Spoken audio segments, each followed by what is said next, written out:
Yes, mimi naitwa Salim Ganga, Mama Mzee Salim Ganga. Ile ambaye amenileta hapa ni kwanza ni kumwambia kwanza Mheshimiwa Tuju, kwanza pole kwa mambo ambayo uliofanyiwa. Tumeyaona, tumeyachunguza na tumeangalia na macho yote mawili. Kwa wale ambaye wanafikiria kwamba tuoni, tunaona sana. Tuju tunamjua akiwa KBC akifanya kazi ya utangazaji wakati ilikuwa inaitwa VOK.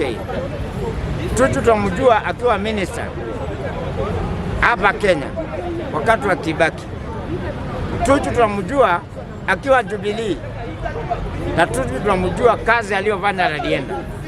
Heshima zake na mambo zake, hawezi fanya mambo ya kuabduct, bali amekuwa abducted by the government of this country. That's reality. Tuseme ukweli, ukweli ni Mungu na Mungu ni ukweli. Aupinga ukweli na mpinga Mungu. Hii mambo ambayo amefanya haijafurahisha wa Kenya. Wacha niwaambie wazi, ukisema kama ni kunikujia is okay, lakini ukweli nimewaambia. Nataka mfungue macho vizuri. Tuju alikuwa abducted, that's reality. Na wakati ambaye wameona watu wameanza kupiga mayowe, ameambiwa tu kimya mzee, alafu uende useme kwamba ulikuwa unaombea maisha yako. Ndio akaenda hapo Karen, police Karen, kuelezea ili mlaiza maneno ile ambayo naambia kwa kwamba kubali mambo yaishe.